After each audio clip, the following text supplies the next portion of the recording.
Hello friends, welcome back to another video. This is Joel here with you, and today somebody's here a little bit different. This is my buddy Travis, because we are here to do a comparison.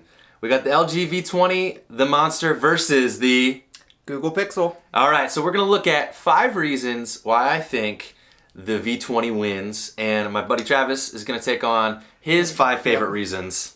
Why the Pixel is probably the best phone I've ever used. That's right. But we'll see. We'll see how we turn out, and we'll look at some of these reasons and kind of get through camera comparisons, some other things, give you an overall idea of what phone you should pick. Let's take a look.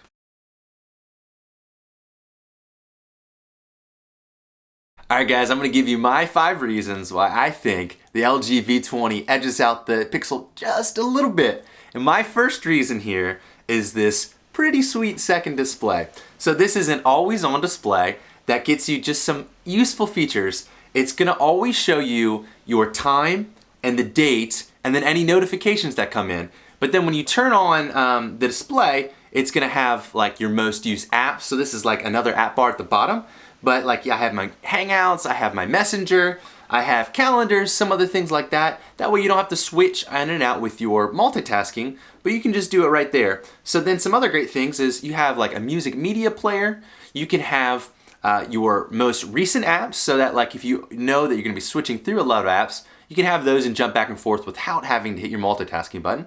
And then you have like your quick toggle. So if you want to turn on your flashlight real fast, or if you want to take on and off Wi-Fi or Bluetooth, this is a really great way for some quick toggles that are some really useful things. And all of this can be done without the screen, your main screen on. So if you wanted to get those quick settings without that on, it's a really nice feature. So one of the things that originally attracted me to the LG V20 is all the manual controls with your camera and your video. So when you look here, this is pretty sweet because this secondary screen, like I said before, it's really useful. So you can switch between your manual video, manual photography, or your auto modes. So, you know, whatever you want to switch to real fast, it's right there on your second screen.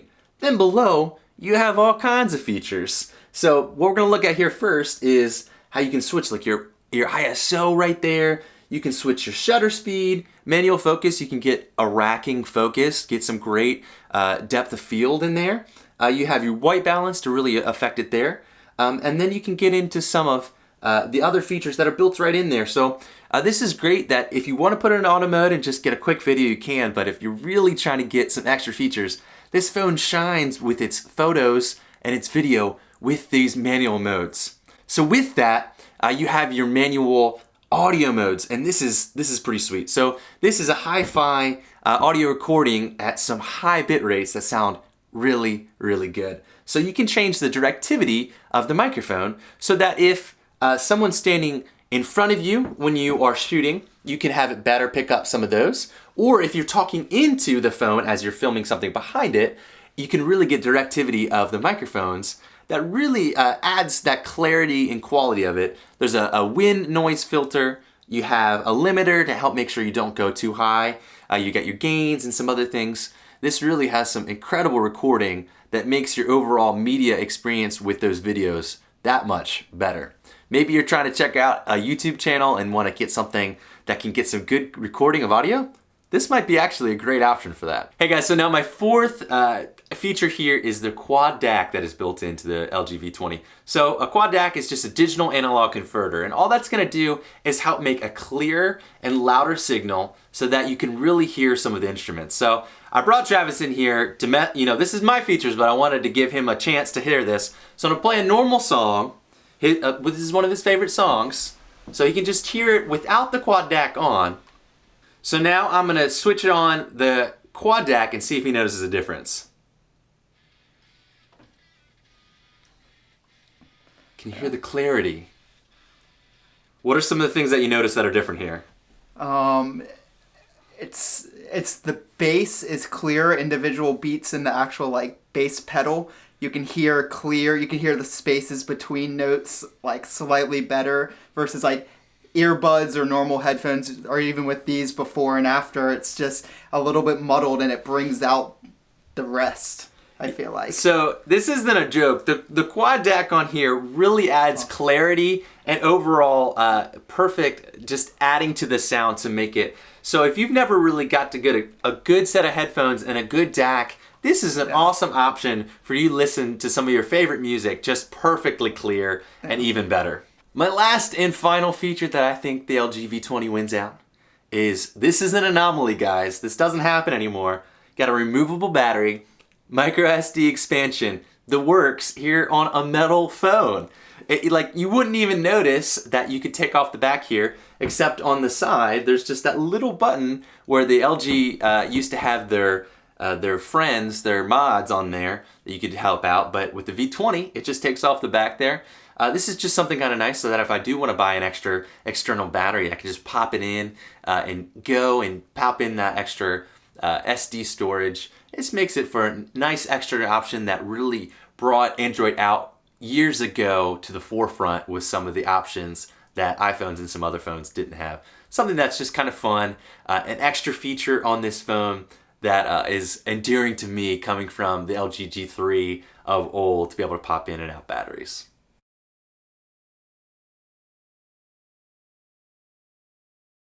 Cool. So the first feature we're going to check out on the Pixel is the camera. And something that I'm really loving about it is how quick it is. You can quickly change where the focal point is. When you take a photo, it's like it doesn't even happen. You can hold down for burst. You get the cool sort of live action animation or burst photos you can browse through in your photo library. The key feature here is the HDR plus that you're getting. In most scenarios, it's adding a little bit of light, better white balance, just increasing the contrast of your overall photo. And something I've noticed about it is I typically don't like HDR at all, but with this phone, it actually makes every photo slightly crispier. One added bonus to this is, on top of the camera being quick and awesome, is on the back, you got zero bump whatsoever. You can feel it, put it down on the surface. You don't have to worry about it too much. Obviously, you still want to take care of it, but it feels nice, looks nice, and the whole phone just feels fantastic. Second feature I'm going to go into is the battery. Something I've already noticed after almost a full week of use is the battery is insane. Most days I'm watching the battery, I'm getting close to like 17 to like 18 hours of mostly using it all day of charge. And at the end of the day, I'm noticing that once I get down to that 3% range, I plug it in. It's not quick charging, but it is extremely fast charging, that after an hour, it's almost at 100% and it's ready to go for the next time I'm using it. So third, sort of the fourth thing that I'm going to hit on is the speed of the phone. Right out of the box, you turn it on, you see how fast it starts up. You open up your app drawer, you're seeing, you're scrolling, everything is just so smooth. You start working through your apps, everything is opening just in such a good speed. You're able to scroll through Twitter and just everything looks great, it feels natural. And I think that's a little bit with the material design that Google's doing. But no problems here, and just scrolling between everything, it just feels awesome. And the fourth thing that is connected to the speed is the no bloatware on the Android. I am personally new to Android, but I already can tell that I'm loving that when I go into my apps, I'm not seeing all these extra apps that I don't need, like that I might be able to delete, might not be able to delete, might have to hide. It's all just so thin and just so lightweight that I think it really helps with the speed, but also helps with like how I want to organize my phone and customize my phone. To top it off, with me being on Project Fi, it's just how Google intended the phone to be. It intended it to be fast and lightweight and just not be obtrusive to how you want to use it. Unlike the LG V20, you might get a couple extra apps on there, or maybe when you get this phone on Verizon, you might get some Verizon apps that you might not be able to delete. So I really feel like this is the true Pixel experience. With this Pixel, I know I'm going to be getting the updates first, so I know that with Android 7.1, it's going to be the newest and the best version of Android that is possible and that is out there on the market. The fifth feature that I'm going to be looking at is the Google Now and the Google Assistant. I have been pleasantly surprised by it. With your Google Now, you get your typical articles you should be reading, how close I am from home, where I parked, and this useful information that are plugged into my Google account. And then on top of it, I have Google Assistant, which is absolutely blowing the waters out of any type of assistant or Siri-esque type of feature where I am asking questions that Google Assistant is understanding. It's understanding context clues of if I want to read this article or something related to it, it pulls that I'm looking at that, and is just so intuitive to exactly what I'm looking for, or searching for, or trying to make dinner plans at. It's all there. It's all just working so well with Android 7.1, and it's just so quick. Hey Google, what's the weather right now? In Martinsburg, it's 65 and cloudy. It's predicted to be 59 and mostly cloudy. What's the weather tomorrow? Tomorrow in Martinsburg, it'll be mostly sunny with a forecasted high of 58 and a low of 40. What's the best places to eat around here? I found a couple places within 3.3 miles. Are there any breakfast spots? I found a place within 3.3 miles. Can you show me any pictures of dogs? Let's check your Google Photos.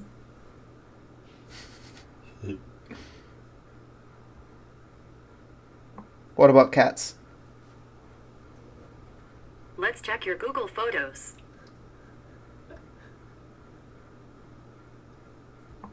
Thanks, Google. Thanksgiving. These pictures should match. Wow.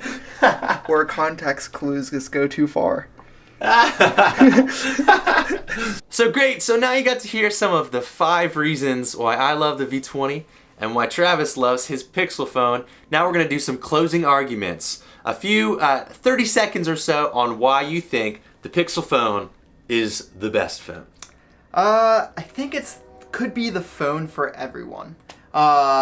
The camera is fast, it's sleek, anywhere you are, any type of lighting, day or night. I'm just noticing really great photos. How quick it is, just flipping through apps, switching apps, doing multitasking. You're never gonna miss a shot. Never.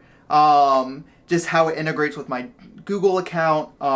Just basic overall features. It's hitting every single mark. Also, it just feels great. There's a nice little edge around the whole thing that just chamfered edges. Isn't rounded like the iPhone, which is a nice change. You can hold it in your hand. It feels grippy, even though there's no grip on there. The buttons feel great. The screen is just everything about it is great. One thing that terrified me when Travis got here is he never uses cases. Not even screen protectors, but he's never broken a phone. I immediately put a screen protector on in a case. But he works at a design firm and he just loves the original design of the phone. You gotta feel it. So I'd love to tell you some reasons why I think the LG V20 could be for you. If you are a power user like me and you want some manual control on your video, on your photos, this is awesome. You can get some of the most incredible video and photos if you can really know what you're doing. Now, it might not be for everybody, so if you're not good at white balance or the shutter speed or something like that, you might miss a picture because of you messing with the features. But honestly, shooting in RAW, you can get some incredible footage and shots. Another thing is just like the quad DAC, the overall sound of the experience. This is kind of like a media powerhouse here. And so once again, like I said, I have really big hands. This is normal and easy to use for me. The second screen on top could be really hard for people to use. It's normal for me, but you maybe check it out in a store and see if that's something for you. But with the removable battery and etc., this is a great use. So hopefully maybe this will give you an idea with some of the comparisons here on why you might pick the LG V20 or the Pixel or the Pixel XL. Thank you, Travis, for coming out here, problem. driving from Northern Virginia out to West Virginia. Check this out. Wild and wonderful. Wild and wonderful. This has been a fun experience checking out the V20 and some comparisons to the Pixel phone. Guys, if you liked it, let us know below. Maybe ask some more comparison. Maybe we'll do an actual camera footage with some video and picture comparison. Guys, this has been fun. Thank you for watching, and as always, keep it classy.